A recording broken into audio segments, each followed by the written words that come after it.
for the first lesson of the year. And the lesson for tonight is action.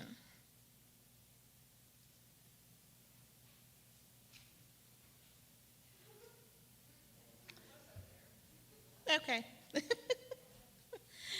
So for action, it's principle 3, and it says, consciously choose to commit all my life and will to Christ's care and control. Happy are the meek, Matthew 5:5. In step 3, we made a decision to turn our lives and our wills over to the care of God.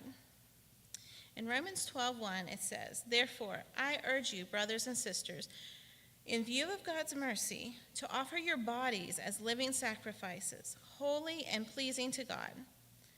This is your true and proper worship. When we get to principle 3, we have worked with God's help for the first 2 principles to the best of our ability. We admitted our lives were out of control and unmanageable.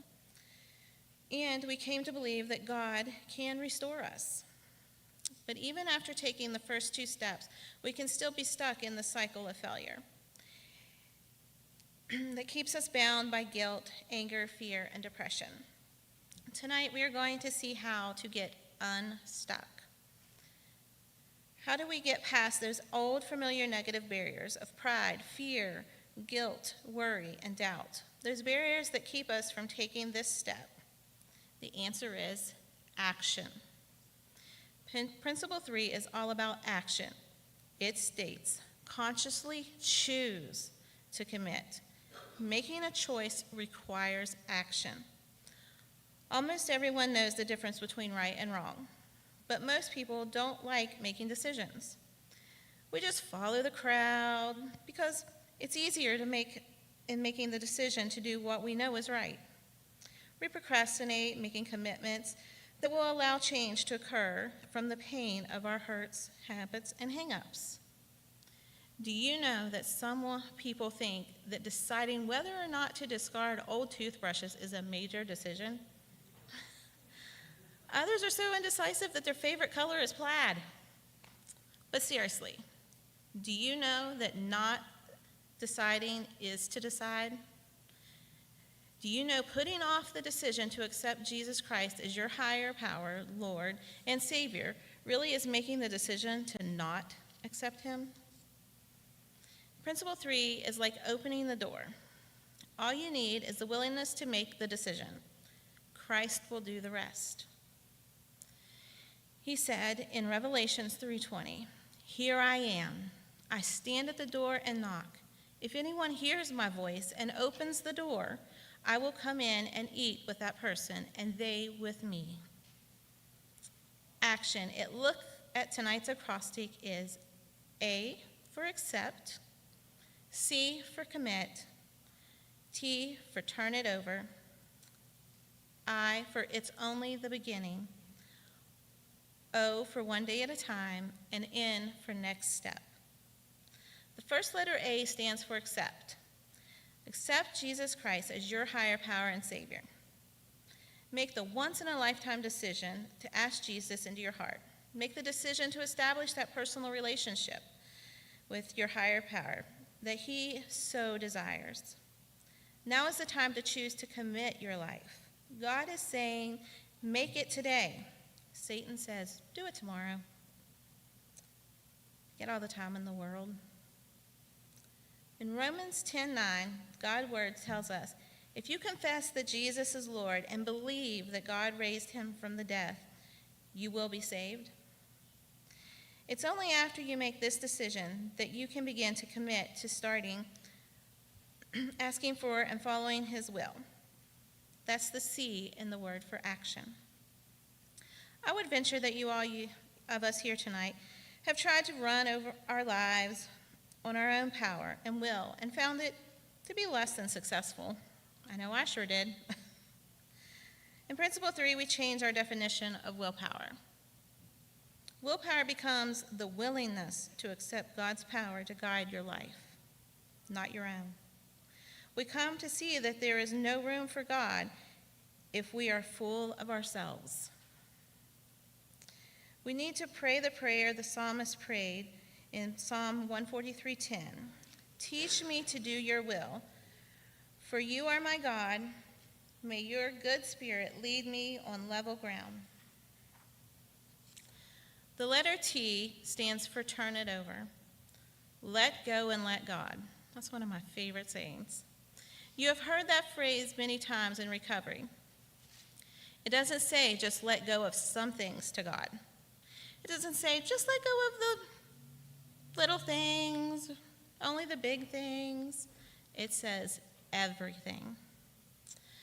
Proverbs 3:6 tells us, in everything you do, put God first, and he will direct you and crown your efforts with success. I did a study last evening. If God crowns it, it has to be good. In everything you do, not just the big things and not just the little things, everything. You see, Jesus Christ just doesn't want a relationship with part of you. He desires a relationship with all of you. What burdens are you carrying tonight that you want to turn over to Jesus? He says, come to me and I will give you rest. And all you who work so hard beneath a heavy yoke, wear my yoke, for it fits perfectly, and let me teach you, for I am gentle and humble, and you shall find rest for your souls, for I give you only light burdens.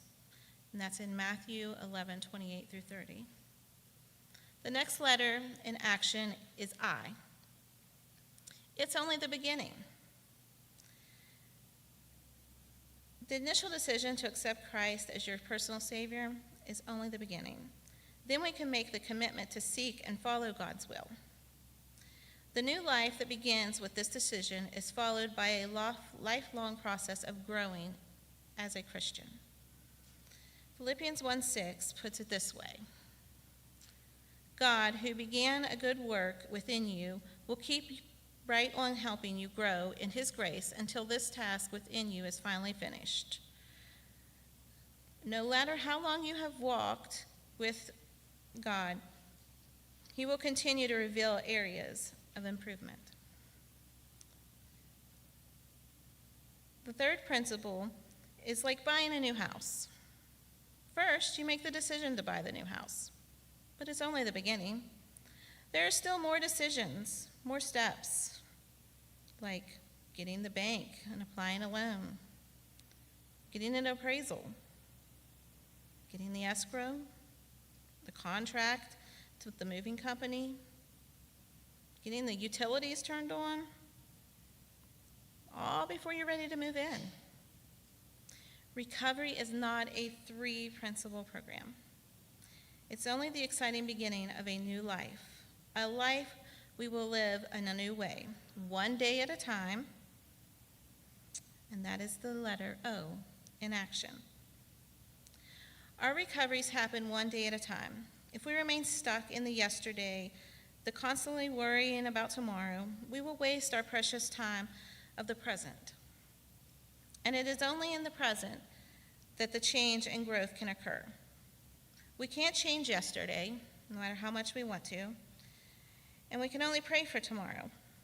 Jesus gave us instructions for living this philosophy. Matthew 6:34, don't be anxious about tomorrow. God will take care of your tomorrow too. Live one day at a time.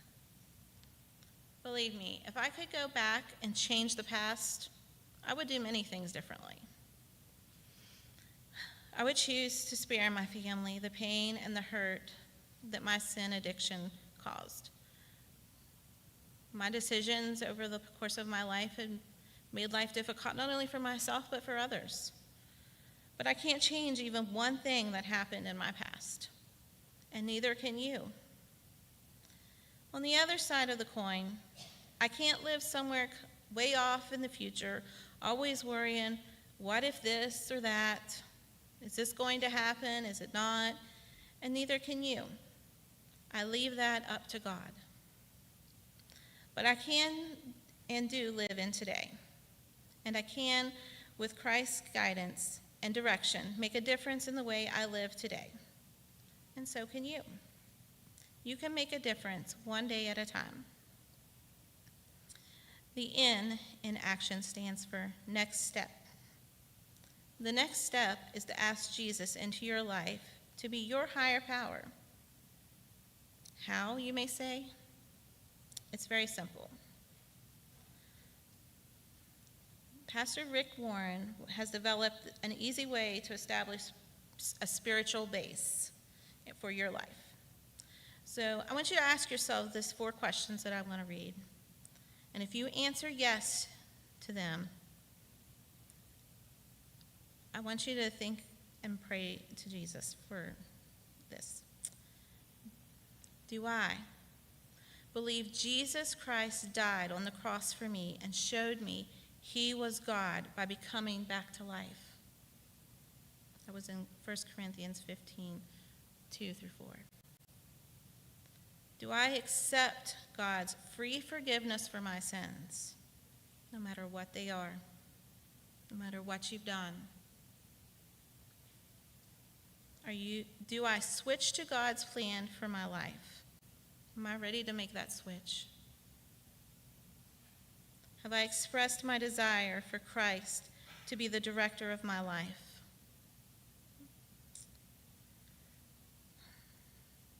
I know many years ago, I gave my life to Christ. And I'll admit, I thought, it's going to be this big change in my life. But it was a slow process. And I wish I could say that everything just got better. But it took years of me, talking with him. He wanted to hear from me. And I would go and I'd come, and I'd go and I'd come. And he still worked in my life, even when I wasn't ready I didn't even know he was. But I look back now and I'm like, there is no way, if it wasn't for God, that I would be standing right here today. My life would have been taken out when I was a child. My life would have been taken out in the car accident. My life would not have 3 children in it. My life would not have the husband I have right now if it wasn't for God. So when I say that is probably one of the most important decisions you'll ever make, and honestly, your whole life boils down to this one question. Your whole life on this earth is, did you believe in Jesus? That's all your life boils down to. Yes, we may have heartaches, we may have pain, we may have trials and tribulations that we will never be able to explain or understand why we go through them. But if you've answered that question with a yes, it's not going to matter in the end. It's not going to matter. So, Kayla, I want you to take a few moments and just think about your life. Have you made that decision? Have you gave it the priority it deserves? Do you need to take a moment and just talk with God about what's going on in your life, or recommit your life to him? I know I've went to him more times than I'd like to say and ask him for forgiveness and ask him to save my life. Because we need it. So if you're here tonight and you've never accepted Jesus, I'd like to ask you to come to the altar. And if you would like somebody to pray with you, just slip your hand up and we will come pray with you. If you're here and you just want to